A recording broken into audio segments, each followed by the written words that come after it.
Hola, mi nombre es Robert Mackenzie.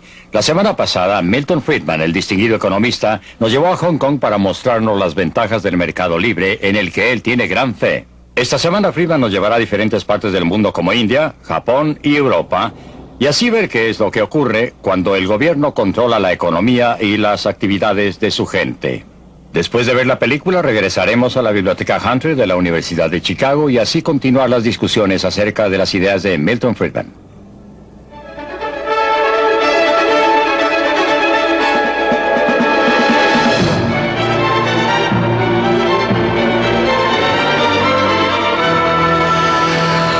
Libre para elegir. Desde el punto de vista de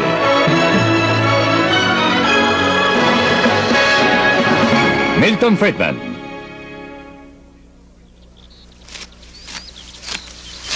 La tiranía del control.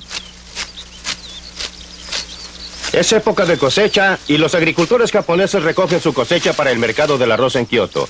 Por supuesto que tratarán de conseguir lo más que puedan por su cosecha y los compradores la tratarán de comprar lo más barato posible.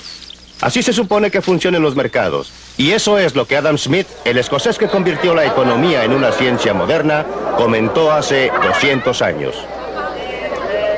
También observó algo más. En cada país, siempre es y siempre debe ser para el interés de la gran masa de gente comprar lo que ellos quieran a los que lo venden más barato. La proposición es tan obvia que parece ridículo molestarse en probarla, y nunca se habría cuestionado si acaso la sofistería interesada de los mercaderes y fabricantes no hubieran confundido al sentido común de la humanidad. Su interés en este respecto está directamente opuesto a aquel de la gran masa de gente. El destello de genio de Adam Smith fue ver cómo los precios que emergían en el mercado, el precio de los bienes, los salarios de los obreros, el costo del transporte, podían coordinar las actividades de millones de personas independientes desconocidas entre sí, sin que nadie les dijera lo que debían hacer.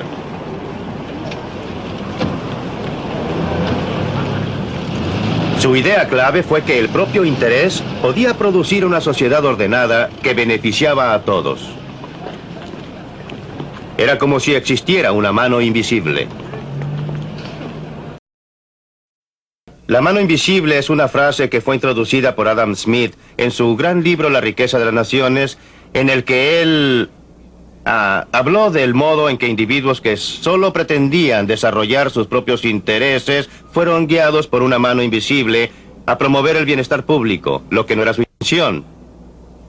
Él hablaba del mercado económico, del mercado en que la gente compra y vende.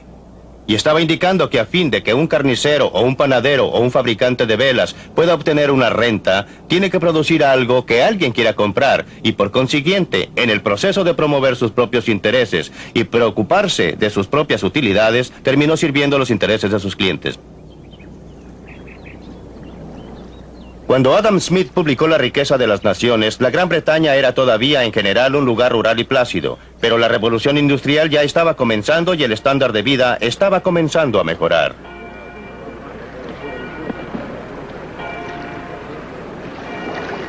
Un obstáculo fue que el comercio con otras naciones todavía estaba fuertemente controlado. Los comerciantes del mercado nacional habían persuadido al gobierno de esa época que impusiera fuertes derechos e impuestos a todas las importaciones extranjeras a fin de garantizarles un mercado protegido.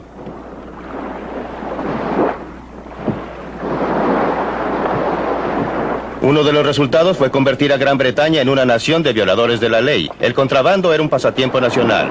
Brandy, vinos, tabaco y cualquier cosa que tuviera un alto derecho de aduana. Durante años los hombres de impuestos internos lucharon en una batalla que perdían a lo largo de las costas y ensenadas de las Islas Británicas. En 1846, después de años de discusiones y éxito parcial, los seguidores de Adam Smith finalmente persuadieron al Parlamento británico que eliminara todos los derechos sobre los bienes importados del exterior. Gran Bretaña inició un comercio totalmente libre, dando un impulso adicional al creciente estándar de vida. Lo que ocurrió en Gran Bretaña como una consecuencia de liberar la tremenda fuerza del interés propio, tuvo el efecto inesperado de beneficiar a millones de personas a través de todo el mundo. Y en 1851, la evidencia fue exhibida con orgullo en la gran exposición del Palacio de Cristal.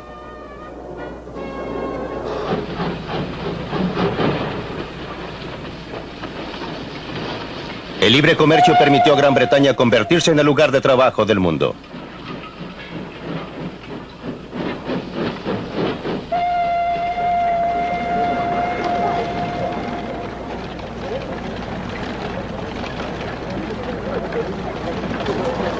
¿Pero fue todo un accidente?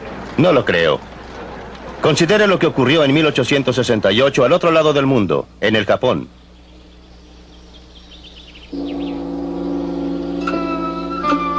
Durante los 300 años precedentes, los japoneses habían vivido en aislación casi completa. Habían desalentado a visitantes de otras nacionalidades, especialmente del occidente. El resultado fue que por los estándares de occidente, Japón estaba atrasado. Era una sociedad feudal con señores y siervos, y pobre del que tratara de cambiar el orden de las cosas.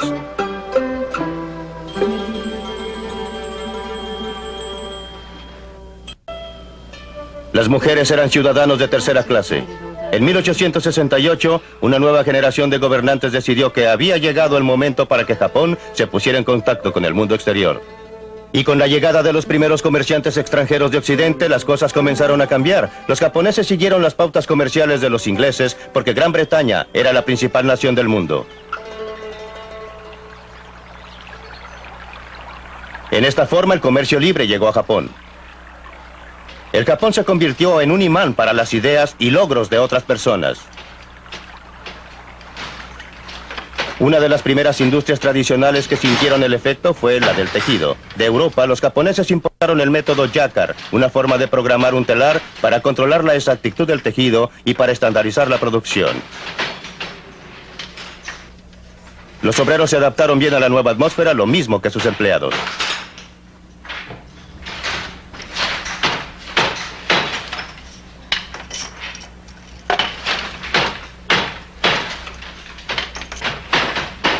La adopción de técnicas de producción en masa significó que los obreros pudieran salirse de las industrias tradicionales e ingresar a las nuevas, todo lo cual contribuyó al auge del comercio.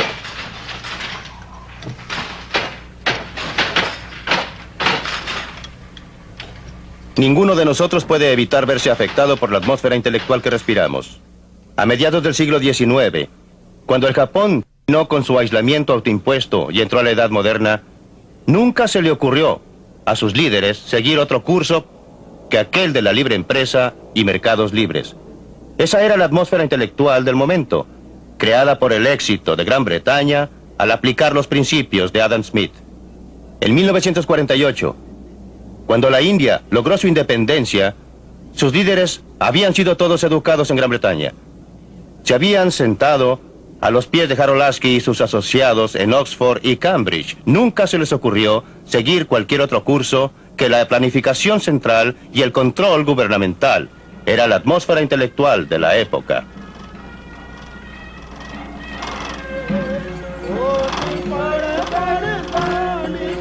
La semilla intelectual echó raíces.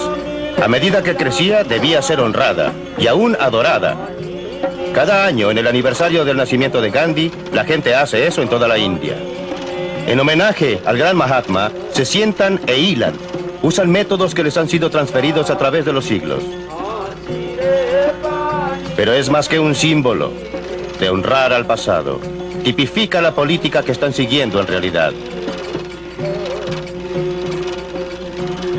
En 1948, el nuevo gobierno decidió que la tradicional industria de tejidos de la India y sus trabajadores debían ser protegidos de la industrialización del siglo XX. ¿Cuáles fueron las consecuencias de esa política? Esta es la India de hoy, 30 años después de ganar su independencia. Y estas son escenas en una comunidad hindú muy típica, una de miles. Se llama Anakaputur y está aproximadamente a unas 1000 millas al sur de la capital, Nueva Delhi.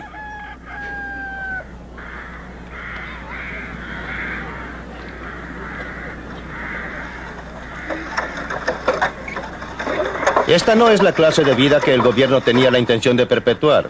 Al subsidiar el algodón, hilado por los aldeanos, y el género que tejen, hacen que sea difícil que se desarrolle la industria moderna.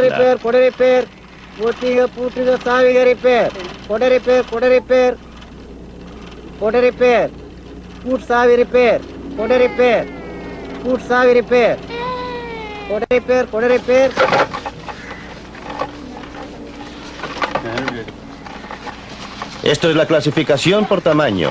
Es una técnica esencial en la producción de géneros en que el hilado es aislado y limpiado.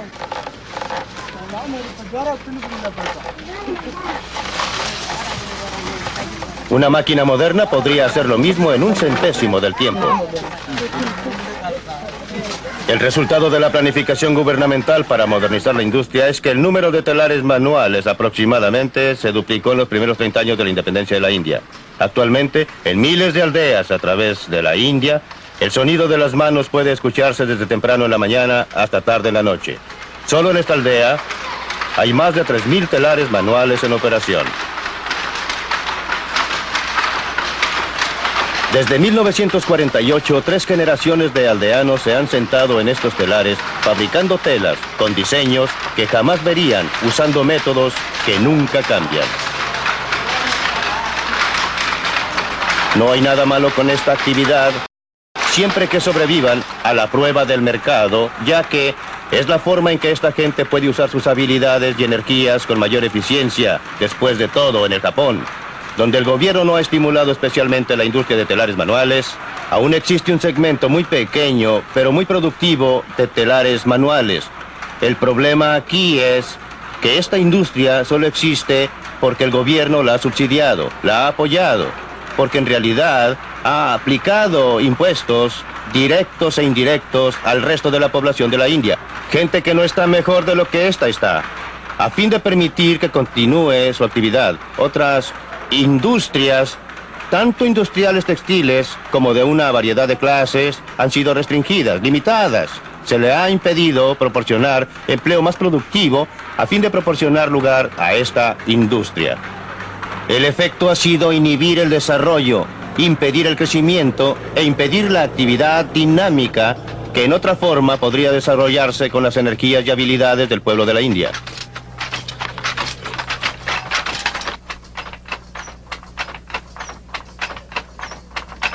Esto parece una fábrica, pero también es el hogar para la gente que trabaja aquí. Cuando están sentados en sus telares, comen y duermen en un rincón de esta choza.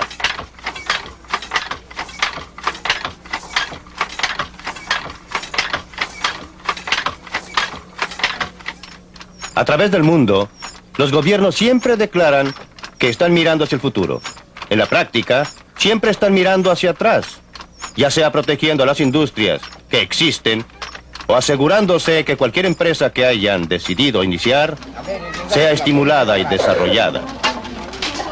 Esto ocurre a costa de la clase de desarrollo sano de industrias nuevas, dinámicas y capaces de adaptarse que indudablemente surgirían si se dejara operar libremente al mercado, si se permitiera separar las empresas no exitosas de las exitosas, desalentando a las no exitosas y estimulando a las exitosas.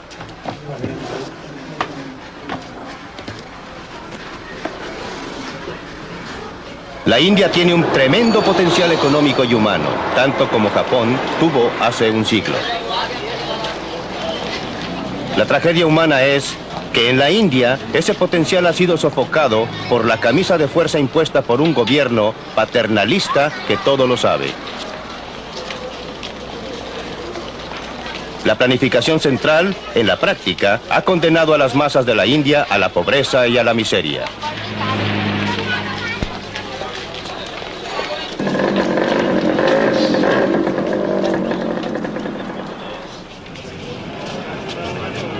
Sabemos lo que ha ocurrido en el Japón.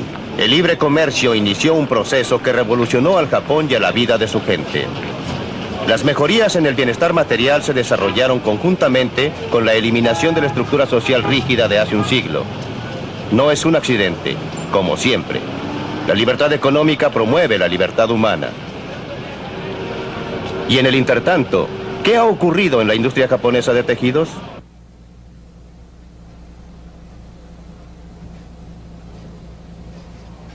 Así es como los textiles se originan en un galpón japonés de hilados hoy día. Un diseño del género es colocado en un tambor. A medida que gira, es escudriñado por un ojo eléctrico. Cada color, cada variación en el diseño y textura es transmitido fielmente a un computador.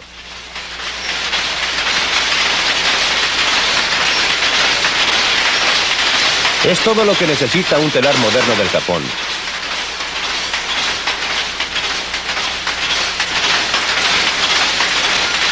Este telar está equipado con artículos electrónicos que lo convierten en uno de los más sofisticados de su clase en el mundo. El género que produce es la mejor seda de su clase. Gracias a la rapidez y eficiencia de estas máquinas, el precio de la seda es competitivo. Los obreros son altamente capacitados y bien pagados. Con la nueva tecnología, hay muy pocas cosas que un telar como este no pueda producir.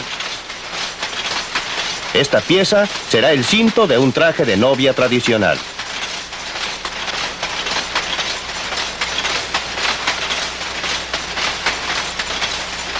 Estos son productos fabricados a máquina, pero por cualquier estándar son muy hermosos.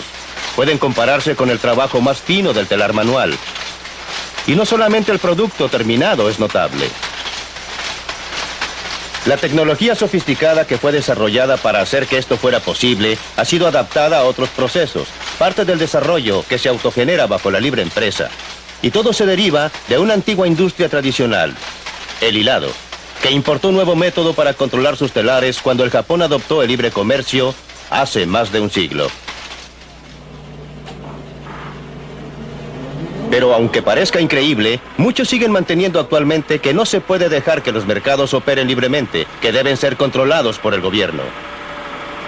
Este muelle está en Escocia. Un gobierno inglés, un gobierno socialista decidió que su papel era proteger aquí a los obreros contra la competencia. Y así en los astilleros Govan están construyendo estos buques para el gobierno polaco. A fin de obtener la orden de compra por el buque, el gobierno inglés está usando el dinero de muchos contribuyentes británicos para subsidiar el trabajo. En otras palabras, los ingleses están fabricando estos buques a fin de venderlos con pérdida a los polacos.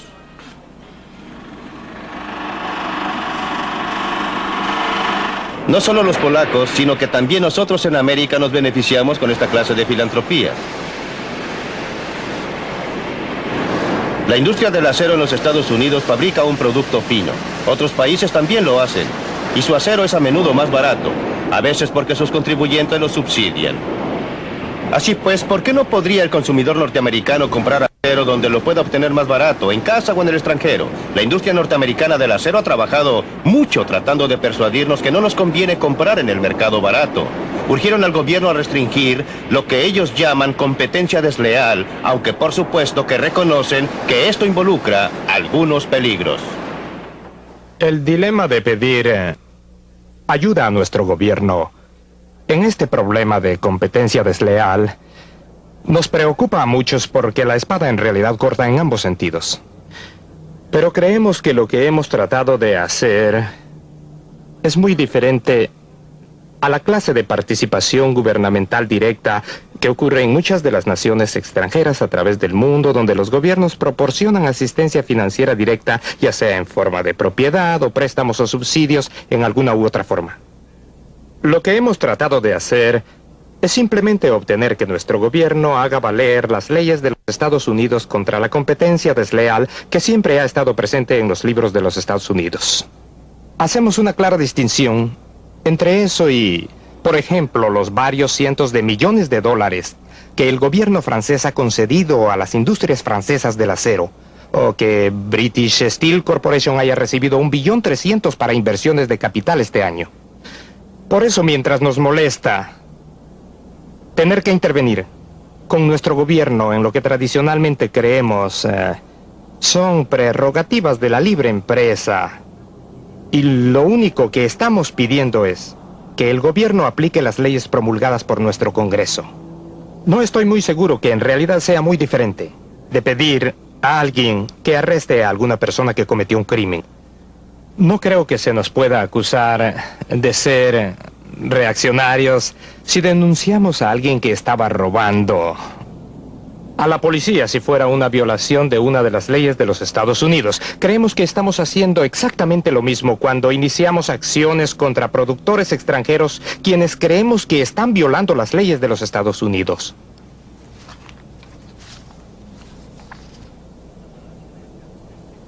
La falacia de este argumento es que no enfoca la cuestión real. ¿Por qué no deben existir leyes que en efecto impidan que usted o yo compremos en el mercado más barato? Cuando alguien se queja de la competencia desleal, los consumidores deben tener cuidado. En realidad es pedir un privilegio especial, siempre a costa del consumidor. Lo que necesitamos en este país es la competencia libre. Como consumidores que compran en un mercado internacional, mientras más injusta sea la competencia, mejor. Eso significa mejores precios y mejor calidad para nosotros. Si gobiernos extranjeros quieren usar el dinero de sus contribuyentes para vender bienes a bajo costo a la gente, ¿por qué debemos reclamar? Sus propios contribuyentes reclamarán muy pronto, y no durará mucho tiempo. La historia proporciona muchas pruebas de lo que sucede cuando industrias protegidas por el gobierno compiten con industrias que tienen que operar en un mercado abierto y libre. Casi siempre, las industrias protegidas por el gobierno pierden el primer lugar. Pregunte a Sir Freddie Laker, el inglés que inició el tráfico aéreo barato a través del Atlántico. ¿Quiénes eran sus principales competidores? Eran todas las líneas aéreas protegidas por el gobierno, financiadas por el gobierno y reguladas por el gobierno también. Le fue muy bien y ganó muchísimo dinero. Y usted y yo hemos obtenido viajes más baratos a través del Atlántico.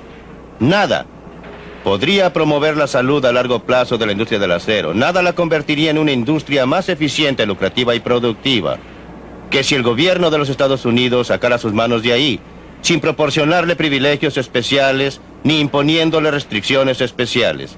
Y lo que es cierto para la industria del acero, lo es para cada otra industria del país.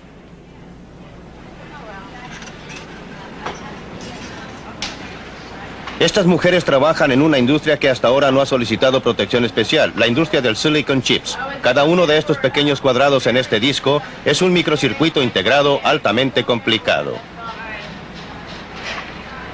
Un técnico norteamericano los examina para descubrir defectos. Es un trabajo altamente especializado y ella ha tenido mucha capacitación. Cuando haya ejecutado su labor, los ítems rechazados serán separados de los otros y los circuitos buenos serán embalados y enviados a Malasia, recorriendo la mitad del mundo. El producto de la habilidad tecnológica norteamericana regresa con este aspecto. Cada microcircuito ha sido encerrado en cerámica por un trabajador malayo que es altamente productivo en esta clase de trabajo. Pero los malayos no son capaces de probar sus productos, por eso vuelven aquí, a América, para ser alimentados a estas máquinas. Los ingenieros norteamericanos son buenos para producir máquinas sofisticadas. En una operación que dura una fracción de segundo, estas máquinas pueden probar cada circuito, lo pueden clasificar según su calidad y luego lo pueden dividir en una de 6 categorías diferentes de confiabilidad. La mano invisible de este mercado libre ha logrado maravillas tanto para las muchachas norteamericanas como para sus contrapartidas de Malasia. Y todavía no hemos llegado al final porque los silicon chips norteamericanos son exportados a muchos países donde obreros extranjeros los arman. El producto final es luego devuelto a muchas tiendas, de modo que usted y yo, los consumidores, podemos beneficiarnos con calculadoras de $10, como también con muchos otros dispositivos electrónicos que hasta hace poco simplemente no existían.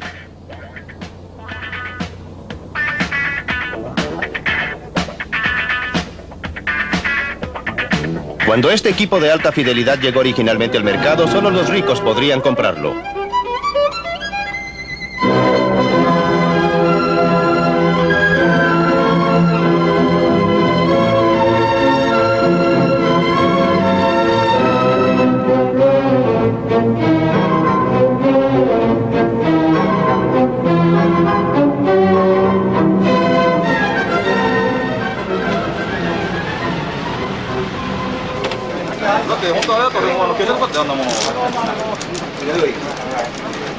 Pero aun cuando el mercado internacional del trabajo parece operar a beneficio de todos, la gente siempre alega contra él. El argumento usual contra el comercio libre total es que la mano de obra barata en el exterior quitará empleos a los trabajadores en casa. ¿Pero qué es barato? El obrero japonés es pagado en yens. El obrero norteamericano es pagado en dólares. ¿Cómo comparar el yen con el dólar? Necesitamos alguna forma de transformar a uno en el otro. Aquí es donde entra el tipo de cambio. El precio del yen en términos del dólar. Supongamos que a algún tipo de cambio los bienes japoneses son en general más baratos que los nuestros. Entonces estaremos comprando mucho más al Japón y vendiéndoles poco. ¿Pero qué harán los japoneses con los dólares extra que ganen? No quieren comprar mercaderías norteamericanas. Se supone que todas estas son caras. Quieren comprar mercaderías japonesas, pero para poder hacerlo necesitan yens. Llegarán llamadas de todas partes del mundo a lugares como este, ofreciendo comprar yens con dólares. Pero habrá más ofertas de comprar yens que de venderlos. A fin de tener clientes, aquellos que ofrecen comprar tendrán que elevar el precio.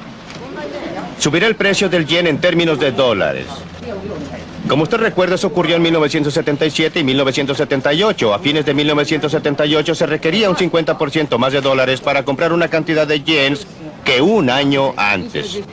¿Pero qué sucede? Cuando el precio de los yens sube en términos de los dólares. La mano de obra japonesa ya no es tan barata. Los bienes japoneses ya no son tan atractivos para los clientes americanos. Por otra parte, la mano de obra norteamericana ya no es tan cara para los japoneses. Las mercaderías norteamericanas son más atractivas para los japoneses.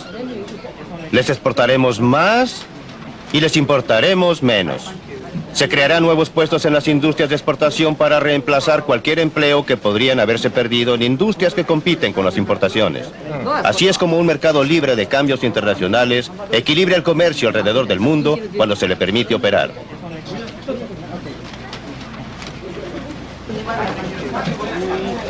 El problema es que cada vez con mayor frecuencia no se permite operar a un mercado libre.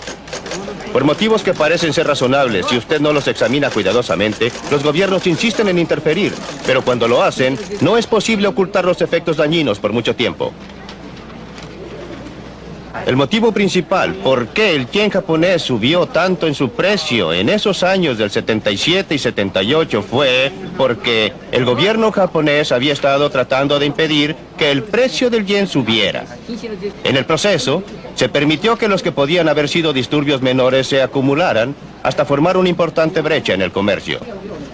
Como resultado, cuando finalmente se permitió operar a las fuerzas del mercado, lo que debe ocurrir más tarde o más temprano, se necesitó un cambio importante en el tipo de cambio del yen para que todo volviera a la normalidad.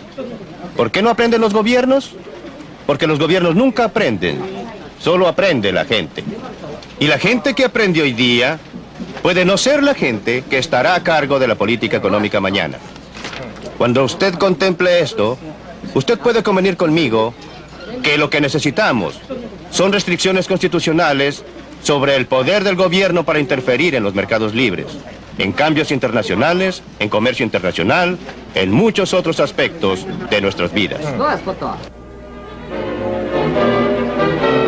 Libre para elegir. Esta película me ha puesto nervioso. Existen consideraciones políticas, sociales y éticas que desgraciadamente no se reflejan en la filosofía económica expresada. Existe un sentimiento penetrante en esto de que el trabajador individual debe ser sacrificado para el bien general de toda la sociedad. Y yo no veo cómo se pueda sacrificar el bien general de los individuos para la sociedad, ya que la sociedad solo consiste en esos millones y millones de individuos agrupados. Y en ninguna parte se presta consideración alguna a los aspectos sociales y éticos de la fórmula de libre comercio que usted propicia. Obtengamos otros puntos de vista del grupo. ¿Cuál es su reacción, Dan Ransfield, como hombre de negocios, a la idea expresada por Milton Friedman de que Norteamérica debe comprar en los mercados más baratos, los bienes más baratos, sin protegerse contra estos? Juré que jamás trataría de defender a Milton Friedman y no lo haré. Pero déjeme comentar primero las observaciones de Dick. Me preocupa oír que se invoquen argumentos sociales y morales en un tema como este, porque me parece que la medida es lo que en realidad afecta al ser humano. Cada individuo debe preocuparse por la humanidad. Para un solo individuo que esté desempleado representa un 100% de desempleo. y eso lo reconocemos, yo lo reconozco. Pero el mundo real es, si usted, como lo hizo la película, fuera a la India, y usted quiere ver las cosas que uno puede describir como inhumanas, como pobreza y problemas de seres humanos, ve que existen. Y la prueba debería ser, ¿qué resulta? ¿Qué proporcionará una circunstancia que será más que dinámica y más productiva en el mundo? Es verdad que a largo plazo estaríamos mejor con el comercio libre, estoy de acuerdo con Milton. Pero es el corto plazo el que importa, y es aquí donde existen problemas serios de ajuste. No hay duda de que los países en desarrollo necesitan acceso a mercados tales como los mercados norteamericanos. Y Norteamérica los necesita para exportar a fin de poder exportar más a los países en desarrollo. Las exportaciones norteamericanas a esos países aumentaron un 20% del total de exportaciones, un 30% durante los últimos 10 años. Pero el ajuste es importante porque lo que está ocurriendo actualmente es que no un grupo cualquiera de obreros está siendo afectado por este comercio. Son los obreros norteamericanos con mayores desventajas y menos privilegios los que están siendo afectados. Y generalmente son mujeres, miembros de las minorías, que trabajan en vestuario y en la electrónica. Y creo que el ajuste consiste en acción tanto del país en desarrollo como del país desarrollado. Por ahora, consideremos el aspecto norteamericano. Por la parte norteamericana, los sindicatos y la industria deben dejar de discutir respecto a asuntos morales y deben organizarse. No puedo estar más de acuerdo con Helen. Creo que aquí está involucrado un problema muy válido de distribución de renta. Por cierto que la sociedad está mejor y los consumidores están mejor como resultado de importaciones más baratas y los apoyo, y aquí estoy totalmente de acuerdo con Milton. Pero si la incidencia del ajuste afecta a grupos desposeídos, entonces usted querría hacer algo al respecto, si esto realmente se convierte en un asunto ético. Pero la otra cosa que creo que Milton propone, con la cual estoy absolutamente en desacuerdo, es, suponga que los gobiernos extranjeros en realidad subsidien y promuevan activamente las exportaciones. Para usted, ¿se echaría usted para atrás simplemente y solo diría, vamos a estar mejor como resultado de esto? Yo no creo que esto considere el hecho de que todo el sistema internacional pueda quebrarse como resultado de lo que la gente considera como competencia desleal que emerge en economías pluralistas. Y creo que esto es lo que en realidad ustedes están comenzando a ver. Así pues, necesitamos algunas sanciones. Quiero decir, puedo recibir propiedad robada y estoy mejor. Por supuesto que estoy mejor. Pero si como resultado de esto estimulo el robo, creo que pocas personas estarían de acuerdo de que esto es algo de lo que uno en realidad querría preocuparse. Antes de dar la palabra a Friedman, ¿una reacción a los comentarios? Sí, en realidad para Don y para Helen. Don, usted eligió dejar de lado, o usted parece haber elegido dejar de lado las consideraciones sociales y éticas. Y en absoluto, lo que dije fue, hay que colocar el asunto en una balanza, que existen consideraciones sociales y éticas con y sin un mercado libre. Y la tendencia es que la gente solo invoque la moralidad por su parte y no reconozca que hay problemas de seres humanos en este mundo que van a suceder en cada caso. Y la medida o la prueba deben ser qué ocurre en realidad allá afuera y entonces estudiar esa cuestión. creo que debe usted también considerar el aspecto social de esta situación. El comentario de Helen, lo del desplazamiento. Ahora tengo una pregunta para Milton en este momento. ¿Cuánto tiempo asigna usted como horario para el desplazamiento de esta gente, de estos obreros? ¿5 años? ¿10 años? ¿Una generación? ¿Cuánto tiempo demorará antes de que la sociedad en general se equilibre y el individuo, el ser humano, ya no sufra más? Déjeme considerar su última pregunta primero y luego pasar a su pregunta básica. Siempre he estado a favor de reducir gradualmente los aranceles a través de un periodo de 5 años. Una reducción de un 20% anual durante 5 años para darle tiempo a la gente a ajustarse. Ahora, con respecto a su asunto fundamental. Creí que había oído todas las objeciones imaginables a mis puntos de vista. Pero usted es el primero que me ha acusado de colocar los intereses conjuntos de la sociedad sobre los intereses de los individuos. Si existe un elemento en mi filosofía social, en mi filosofía ética que sea predominante, es que la unidad definitiva es el ser humano, el individuo, y que la sociedad es un medio por el cual logramos nuestros objetivos conjuntamente. Alegaría que todos los puntos sociales y morales están de parte del libre comercio y que usted, y la gente como usted, que introduce el proteccionismo, es la que está violando asuntos fundamentales, sociales y morales. Dígame, ¿qué sindicato representa a los empleados que fueron desplazados porque los altos aranceles reducen las exportaciones de este país?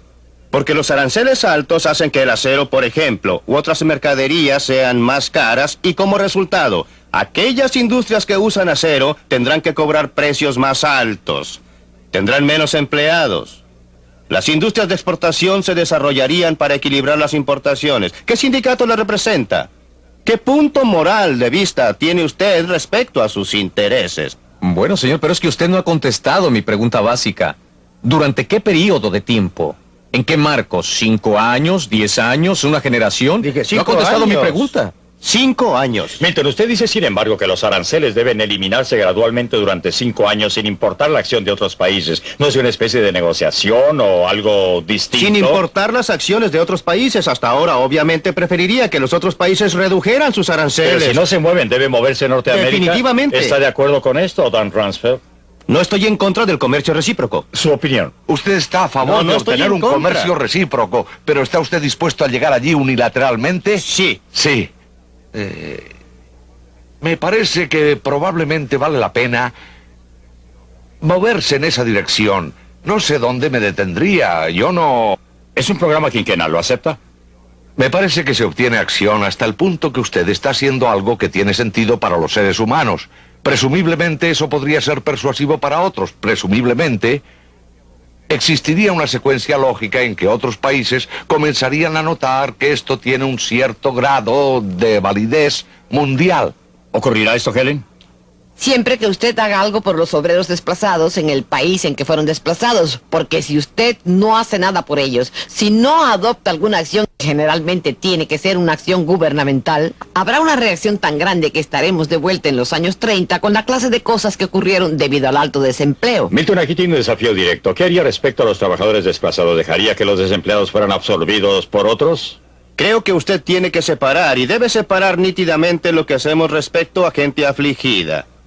¿Y cómo manejamos el sistema industrial? No creo que deba existir un programa especial para obreros desplazados. Lo que debe existir, y todas las sociedades lo tienen, es algún mecanismo voluntario gubernamental que ayude a la gente afligida. Tenemos otro programa de esta serie que trata exactamente de ese asunto, en que me pronuncio, como usted sabe, a favor de un impuesto a la renta negativa como forma de hacerlo, pero creo que es un gran error tratar de relacionarlo directamente con los aranceles. Y el motivo es que mucha gente que está desplazada no tiene problemas.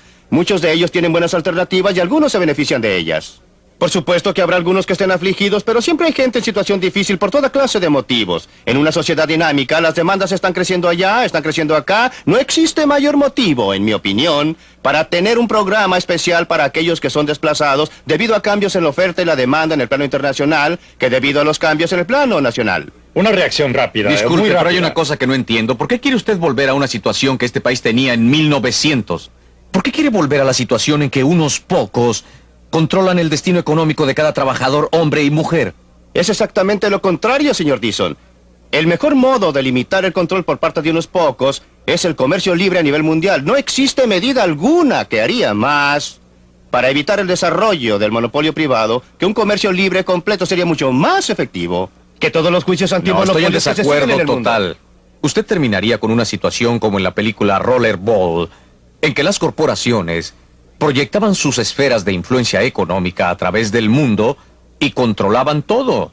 O sea ¿Usted que todo vio- sería controlado por corporaciones. ¿Usted vio? La vi toda, señor. Perdóneme, ¿usted vio la película de Hong Kong, no es así? Sí, sí, la vi. ¿Dónde están esas corporaciones ahí? Podríamos meternos a ese callejón y tener dificultades para salir. Movámonos a otro gran tema de la película. Es decir, que hablando en términos generales, los países del tercer mundo han cometido un error muy serio al convertirse en economías planificadas de comienzo a fin. Y para usar una frase en el caso de la India, la planificación central ha condenado a las masas de la India a la pobreza y a la miseria. Pues bien, ¿cuál es su reacción? Estoy parcialmente de acuerdo con Milton, pero no estoy de acuerdo con él en muchas cosas. Creo que es cierto que la mano invisible debería verse más en los países pobres que lo que sucede, y me gustaría que el puño de hierro desapareciera. Desgraciadamente, sucede lo contrario.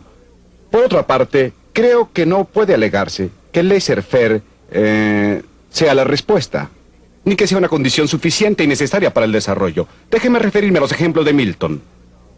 Y ustedes saben, al Japón. El Japón es un ejemplo de primera clase, en realidad donde la mano visible es invisible para todos los que están fuera del Japón. Pero está escrito en la pared en caracteres grandes para los japoneses.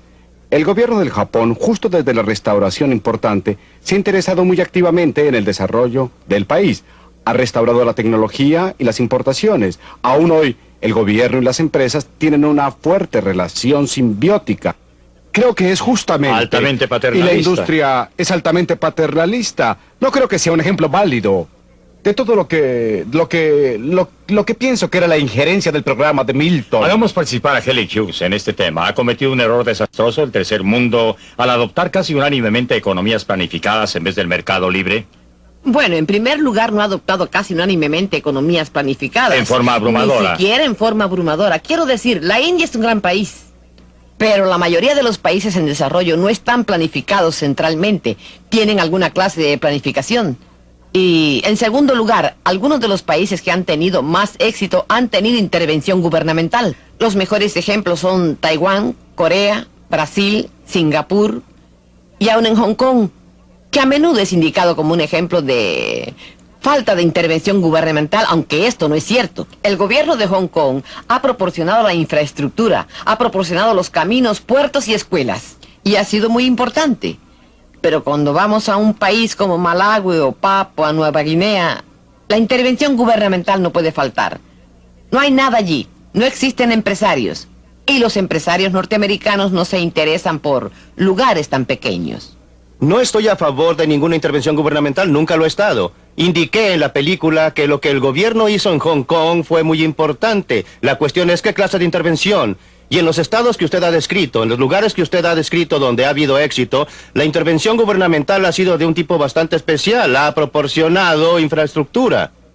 No ha tratado de determinar las perspectivas de la producción industrial, las áreas que debe cubrir la industria, exactamente cuál es la distribución. No ha aplicado la planificación central. Eso no es verdad en Corea. Quiero decir, usted se equivoca porque en Corea el gobierno en realidad, pero creo es yo... Taiwán. Es bastante cierto en Taiwán, pero no en Corea, que ha crecido más rápido que ningún otro país. Las exportaciones coreanas han estado determinadas en gran medida por la intervención gubernamental directa. Creo que su argumento es ¿qué clase de intervención gubernamental? ¿Para qué? ¿Y cuáles son las comparaciones entre la intervención gubernamental y el mercado libre? Estos son los asuntos pertinentes. ¿Cuál es el papel del gobierno con relación a la economía de mercado? ¿Cómo cree usted que está funcionando Don Rumsfeld? ¿Quiere usted ver al gobierno, supongamos, haciendo valer la competencia al atacar a los monopolios, las prácticas restrictivas y todo el resto de la sociedad? No cabe duda que no lo hacen bien. No pueden manejar. Pero significa Considere esto los que no deben controles de hacerlo en salarios y absoluto o precios hacerlo en los Estados mejor. Unidos de Norteamérica. He estado involucrado y no lo digo con mucho orgullo. El mundo real es, no me importan las buenas intenciones, no me importa la inteligencia, no me importa la integridad. El hecho real es que no son hábiles para manejar los salarios de cada norteamericano, que alcanzan a 215 millones, no lo pueden hacer bien, eso lo hacen mal. Y el peso de esto es dañino. Está demostrado gráficamente en cada documento del Consejo de Consultores Económicos de los Estados Unidos. Pero ¿qué hay respecto a la pregunta adicional? ¿Es capaz el gobierno en este país o en otro lugar de garantizar la competencia por otros medios? No estoy hablando ahora de control de precios y control de salarios, sino garantizar la competencia más bien que permitir acuerdos de precios o convenios y monopolios. ¿Qué opina usted?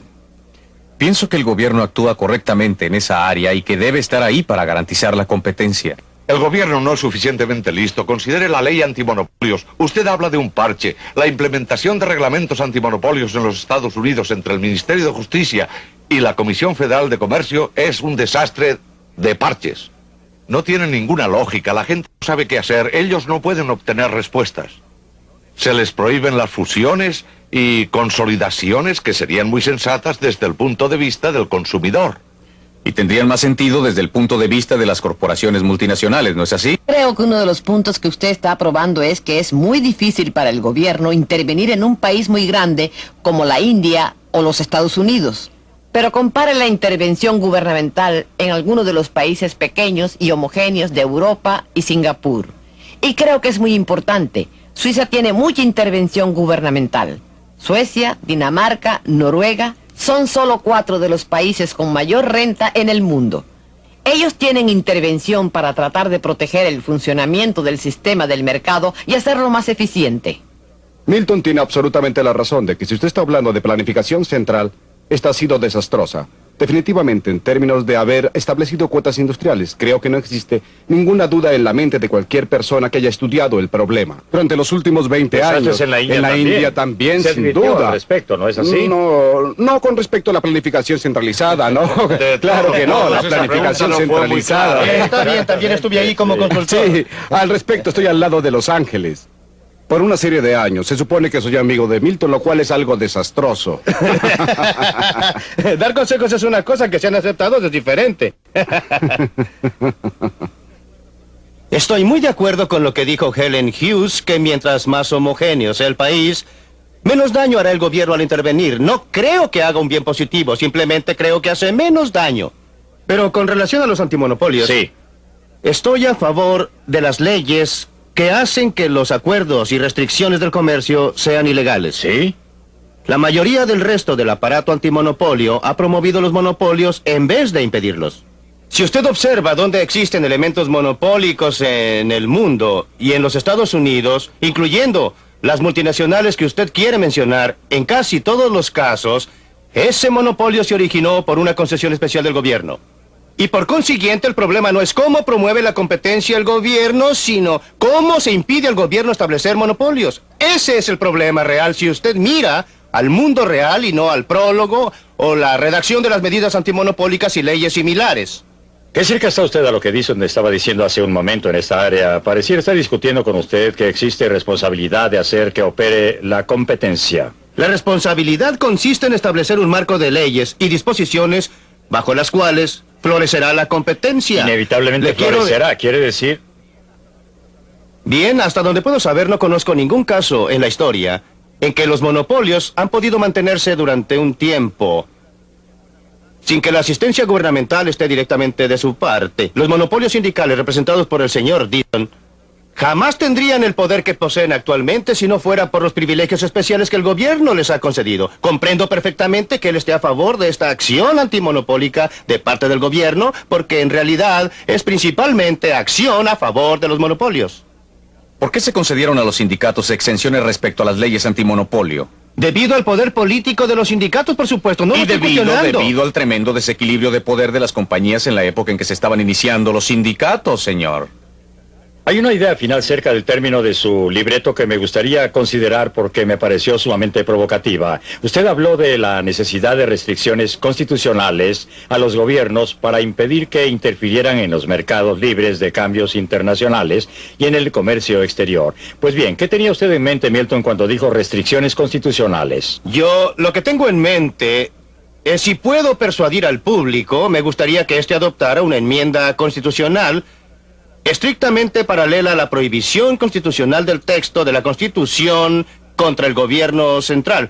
Lo siento, contra gobiernos estatales que imponen aranceles o derechos de aduana. Me gustaría tener una enmienda constitucional que expresara: el Congreso no impondrá ningún impuesto sobre las importaciones ni concederá ningún subsidio a las exportaciones, excepto aquellas que puedan ser necesarias. Creo que la redacción de la Constitución es que los estados están autorizados para hacerlo si es necesario para inspección. Esa es la excusa que usa California para inspeccionarlo cada vez que uno pasa en auto para ver si lleva cualquier planta, fruta o verdura. Milton, déjeme hacerle una pregunta. ¿Cuánto tiempo cree usted que sobrevivirían los Estados Unidos si promulgaran lo que usted quiere? Creo que los Estados Unidos prosperarían en una forma que es difícil de imaginar hoy día. Sería un ejemplo y guía para el resto del mundo. ¿Qué sentido tiene aquí cuando supuestamente somos los líderes del mundo? Somos los que promueven la libertad y la libre empresa y la iniciativa individual. ¿Y qué hacemos? Forzamos al débil y pequeño Hong Kong a imponer límites, restricciones a sus exportaciones bajo aranceles, a fin de proteger nuestros obreros textiles. Vamos al Japón y le decimos: por Dios, tienen que limitar el número de televisores que producen.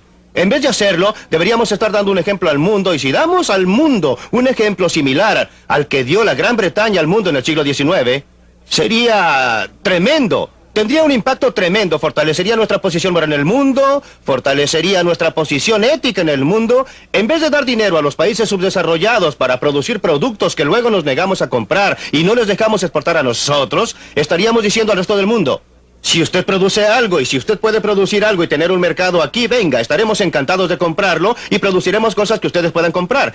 Esa es la clase de esquema que me gustaría que los Estados Unidos establecieran. ¿Están de acuerdo sus socios con eso? Jamás, es un... Jamás es una palabra larga, señor. Sí, tiene razón. Y usted debe saber Y uno distinguir nunca debe entre- decir jamás. No, los funcionarios de su sindicato no lo aceptarían. No estoy mis seguro socios respecto a no, sus mis socios tampoco lo aceptarían.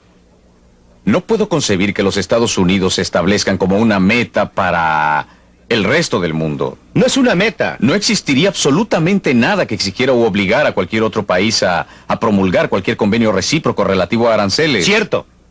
Y hasta el momento en que logren efectuar dumping en los Estados Unidos, y uso dumping en el sentido más amplio de la palabra, respecto a cualquier y todos los productos, ya sea subsidiado por el gobierno, por un gobierno extranjero, ya sea puesto allí debido a las instalaciones de fabricación de una corporación multinacional en un país extranjero, hasta que hayan logrado dejarnos absolutamente secos. ¿Drenándonos qué? Todos los bienes, señor. ¿Cómo? ¿Qué Bueno. harían con los dólares que obtengan? Pues lo comprarían todo, como lo están haciendo ahora. Si compraran totalmente. Las mejores tierras te labrarán. Claro, ampliemos esto. Claro, sí. Respecto a ese mismo argumento, un argumento de enmienda constitucional, nuestro amigo sindical nos ha informado que él no lo puede vender y no va a hacerlo. ¿Lo compraría el comercio? Oh, no, ellos, hablando... Hablando de vender... No estoy diciendo si lo aceptaría, no, el comercio ayudaría.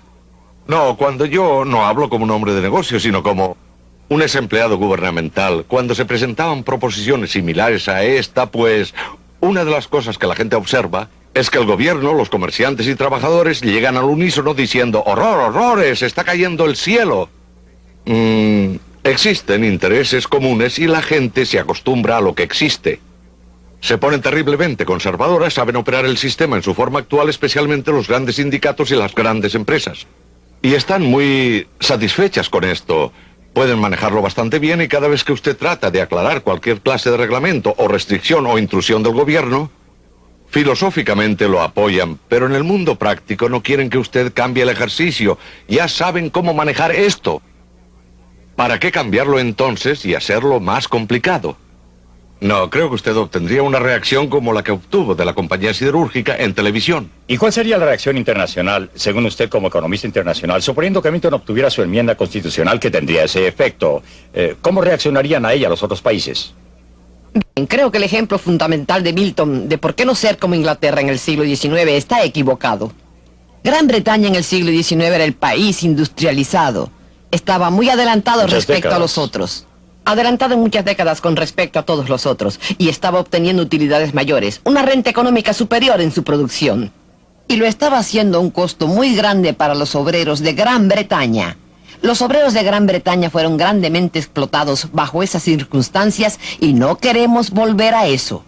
La situación internacional es mucho más compleja.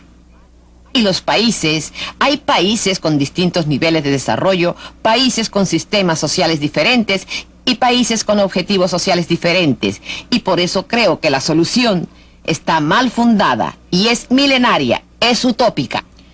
Creo que tenemos que considerar un proceso mucho más realista de discusiones, negociación, como ha ocurrido para llegar a donde vamos, sin dañar a la gente que paga por el ajuste, que básicamente son los obreros, no los economistas.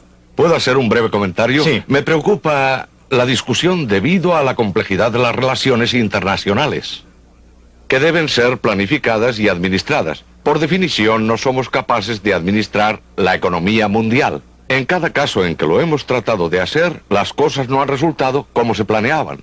Ni por un momento me disculpo por ser milenario, porque creo que a menos que sepamos a dónde nos queremos dirigir, los tímidos pasos que demos en esa dirección irán en dirección equivocada. Para ir en dirección correcta, debemos tener un objetivo, pero quiero estar seguro de registrar una muy fuerte objeción a la declaración hecha por Helen Hughes respecto a Inglaterra del siglo XIX. Creo que está simplemente equivocada. Los obreros no eran explotados. Los estudios que se han efectuado recientemente han demostrado una y otra vez que el siglo XIX fue un periodo en que el trabajador inglés común experimentó un alza muy sustancial y muy rápida en su estándar de vida. Inglaterra no estaba sola. Japón tuvo un comercio totalmente libre durante 30 años hasta la restauración importante. Japón no lo ha tenido en años recientes. Japón no es un ejemplo que yo citaría en los años más recientes, pero en sus primeros años, un comercio completamente libre. Por eso no creo que Inglaterra estuviera sola. Respecto A sus políticas. A sus posibilidades, no es políticamente factible. ¿Por qué?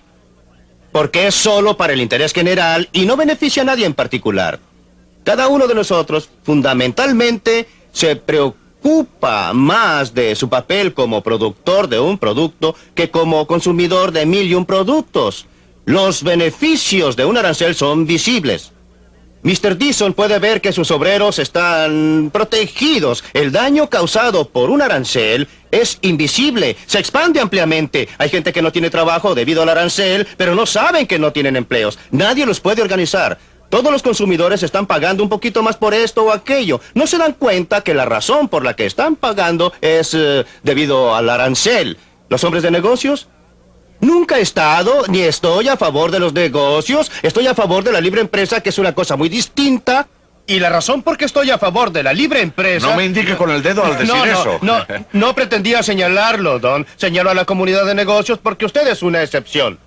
Porque... Pero aceptó que existía una alianza tácita, porque de ese modo le impide lograr su propósito, ¿no? Sí, indudablemente existe la alianza. En mi opinión, el argumento más fuerte a favor de la libre empresa es que impide que una persona tenga demasiado poder, sin importar que sea funcionario gubernamental, ejecutivo de un sindicato o un ejecutivo de negocios. Los fuerza a soportar y a callarse, ya sea que tengan que entregar los bienes, producir algo que la gente está dispuesta a pagar o tienen que dedicarse a un negocio diferente.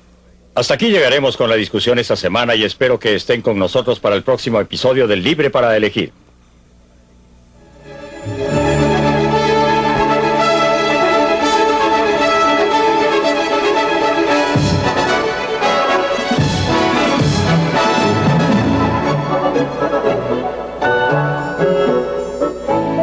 Hace 50 años la peor depresión económica cambió el curso de la historia. Tendría que haber pasado o pudo haber sido evitada. Por primera vez en televisión, Milton Friedman nos da sus opiniones acerca de estos desesperados días que dieron una nueva ruta al mundo. Eso será la próxima semana en Libre para Elegir. No se lo pierda. Libre para Elegir.